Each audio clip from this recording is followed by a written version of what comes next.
This is the series for anyone who'd love to own a caravan but doesn't want to spend a heap of money on a new model.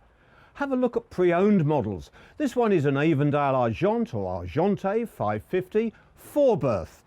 It's 2005 and it's up for sale at a mere £6,500.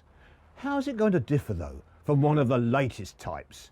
Well, it's got a very nice end bathroom that's as good as any you'd see today, and it's got a bunk bed arrangement, but wait, I think on a modern one you'd have a little bit more protection here so that the nipper on top doesn't fall out and land on the floor in the night. A useful tip down here though, quite common to actually use the table to make up the bed. Here would be the slats that allow the air to circulate nicely under the cushions, but here the air can't circulate. And the downside is that under a cushion it then gets damp. And that's why you go to a dealer's and you buy something like this or a boat supplier's, and that allows the air to get through and it solves the condensation problem. Let's have a look in the front of the van. Something which is a feature of vans of this period is the lighting. For instance, there are 4 light units like this which are fluorescent tubes. Not very popular in modern vans. It's a cold sort of light, but you can get all the parts, so no problems if you have this. Over here is another feature that's characteristic of the vans of the period. You have a light that works on 230 volts, and for me, I actually like the light quality that comes out of a mains type light. Modern vans tend to rely just on the small 12-volt lights of various different types, and they're effective and they're fine, and there's some good ones, but I'm not so sure that I'm so pleased that these have disappeared. Oh, do you know, this is really nice.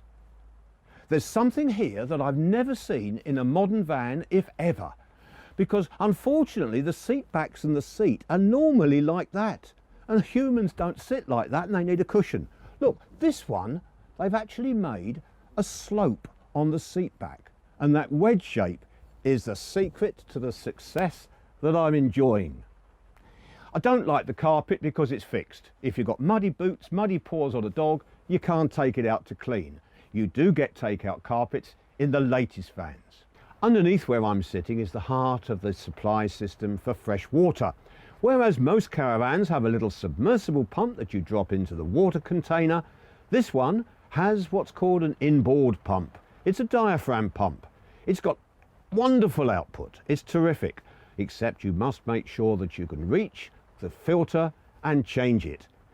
Otherwise, it's the sort of thing you only get in very expensive vans. Now on the sides, I noticed that the windows are totally rectangular. How prosaic, how boring.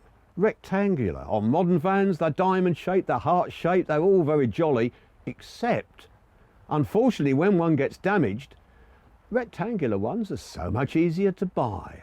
Whereas the fancy ones of today, I bet 5 or 6 years down the line, you might have a job to get a replacement.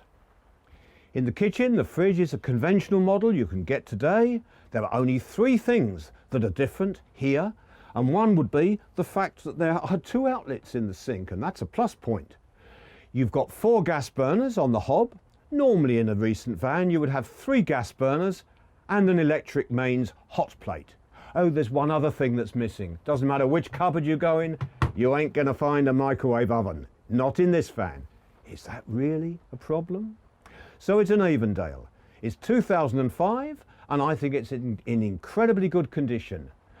Avondale stopped making the vans in 2009. Would that be a problem for spares?